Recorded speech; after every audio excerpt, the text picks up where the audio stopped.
નમસ્તે મિત્રો, અમારી ચેનલ માહિરા કી સ્ટોરીમાં સ્વાગત છે।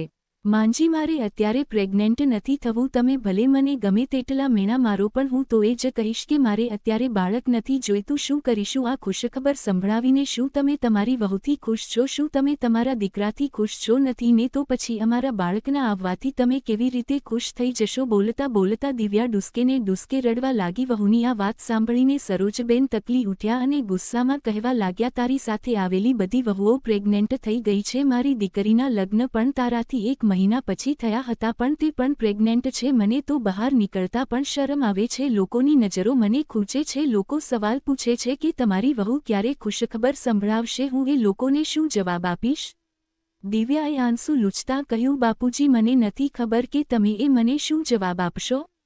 પણ ગયા અઠવાડિયે જ્યારે મને થોડો તાવ હતો અને વિજય રસોડામાં આવીને મારી થોડી મદદ કરી તો તમે એને વહુનો ગુલામ કહેવા લાગ્યા। તે મારા પતિ છે। જો એમણે મારી તકલીફ સમજીને મારી મદદ કરી તો શું તે ગુલામ થઈ ગયા? તે જ્યારે પણ મારી પાસે કિચનમાં આવે છે ત્યારે પાછળથી તમે બડબડાટ કરવા લાગો છો। મને હવે ડર લાગે છે કે તમે ક્યારે એ મને કશું કહી દેશો અને એ મને ખરાબ લાગશે, એટલે જ હું હવે એમ મને મારાથી દૂર રાખવા લાગી છું। જ્યારે તે મદદ કરવા આવે છે ત્યારે હું જાતે જ ગુસ્સે થઈને એમને ના પાડી દઉં છું। એમના દિલ પર શું વીતતી હશે? એ મારા વિશે શું વિચારતા હશે? આટલું બોલતા જ તે ફરી રડી પડી। સરોજબેન મોઢું બગાડતા બોલ્યા, મોટી આવી છે પતિની ચિંતા કરવાવાળી। તારો પતિ હોતા પહેલા તે મારો દીકરો છે, એના વિશે આટલું વિચારવાની જરૂર નથી। ખબર નહીં તે એના પર એવો તે શું જાદુ કર્યો છે કે તે દિવસ રાત તારી આગળ પાછળ ફરતો હોય છે। સરોજબેન કડવાશમાં આ બધું બોલી રહ્યા હતા, પણ એમને જરાય અંદાજો ન હતો કે ઓફિસેથી આવીને વિજય દરવાજા પર ઊભો રહી બધું સાંભળી રહ્યો છે। તેનું મન પીડાથી ભરાઈ આવ્યું। હવે તેને સમજાઈ રહ્યું હતું કે તેની પત્ની આજકાલ કેમ આટલું વિચિત્ર વર્તન કરી રહી છે। આજે સવારે જ જ્યારે વિજય રસોડામાં ગયો અને દિવ્યાને શાક સુધારતા જોઈને લોટ બાંધવાની મદદ કરવા કહ્યું ત્યારે દિવ્યા ભડકી ગઈ હતી અને કહ્યું હતું, મને મારું કામ કરવા દો, તમે વચ્ચે આવીને મને ડિસ્ટર્બ ના કરો। ત્યારે વિજયે બતાઈ ગયો હતો કે તેણે વળી ક્યારે પત્નીનું કામ બગાડ્યું। તે તો માત્ર મદદ કરવા માંગતો હતો। તેવી જ રીતે 2 દિવસ પહેલા જ્યારે તે દૂધ લેવા રસોડામાં ગયો ત્યારે પણ દિવ્યાએ એના પર આરોપ લગાવ્યો હતો કે તમે શું મારા પર નજર રાખવા આવો છો? વિજયને ત્યારે લાગ્યું હતું કે કદાચ થાકને લીધે દિવ્યા આવું કરે છે, પણ આજે તેને સત્ય સમજાઈ ગયું કે મમ્મીની કડવી વાતોથી તેને બચાવવા માટે જ દિવ્યા આવું નાટક કરી રહી હતી। તેની આંખો ભીની થઈ ગઈ। તે વિચારી પણ ન હોતો શકતો કે તેની માના કારણે તેની પત્ની તેનાથી દૂર થઈ રહી છે। તે ચૂપચાપ ઘરમાં આવ્યો। વિજયને જોઈને દિવ્યા આંસુ છુપાવી રસોડામાં જતી રહી। સરોજબેન તેને જોતા જ બોલ્યા, આજકાલ તારી પત્નીની જીભ બહુ ચાલવા લાગી છે, હંમેશા મારી સાથે દલીલો કરે છે। વિજય કશું જ બોલ્યા વગર માથું ઝુકાવી માની વાત સાંભળતો રહ્યો। પછી સરોજબેને કહ્યું, કાલે ઓફિસથી રજા લઈ લેજે, તારી બહેન પ્રેગ્નેન્ટ છે તો તેના માટે થોડા ફળ, ડ્રાયફ્રૂટ્સ અને ઘી લઈને આપણે મળવા જવાનું છે। વિજય ધીમેથી કહ્યું, ઠીક છે મમ્મી। સરોજબેન આગળ બોલ્યા, તેના સાસરીવાળા ગામડામાં રહે છે, તેનું ધ્યાન રાખનાર કોઈ નથી। આવા સમયે તેને એકલું સારું નહીં લાગે કે રસોડામાં ઊભેલી દિવ્યા વિચારવા લાગી કે દીકરીનું ધ્યાન રાખનાર કોઈ નથી તો મમ્મીને આટલું દુઃખ થાય છે, પણ અહીં ઘરમાં હોવા છતાં તે મારું ધ્યાન નથી રાખતા। તેનું મન ભરાઈ આવ્યું। થોડીવાર પછી વિજય રસોડામાં જવા લાગ્યો તો સરોજબેને ટોક્યો, ઓફિસેથી આવ્યો નથી કે રસોડામાં દોડ્યો? શું જરૂર છે ત્યાં જવાની? દિવ્યાએ પોતાના મનને કઠણ કર્યું અને રસોડામાંથી જ મોટેથી બોલી, વિજયજી, તમે કિચનમાં ન આવશો, મને નથી ગમતું, તમે મમ્મી પાસે બેસો। પણ વિજય રોકાયો નહીં। ત્યારે સરોજબેને પાછળથી મેણું માર્યું, અરે આ તો વહુનો ગુલામ છે, મારી પાસે ક્યાંથી બેસે? વિજય કિચનમાં આવ્યો અને બોલ્યો, તારી તબિયત બરાબર નથી, આટલી નબળાઈ છે છતાં તું મને મદદ નથી કરવા દેતી, લાવ જા, હું બહાર લઈ જાઉં છું। પતિનો પ્રેમ જોઈ દિવ્યાને લાગણી થઈ આવી, પણ તરત જ તેણે પોતાની જાતને સંભાળીને ગુસ્સામાં કહ્યું, મેં કહ્યું ને હું કરી લઈશ, તમે કેમ મારા કામમાં ટાંગ અડાવો છો? શું હું તમારી ઓફિસમાં મદદ કરવા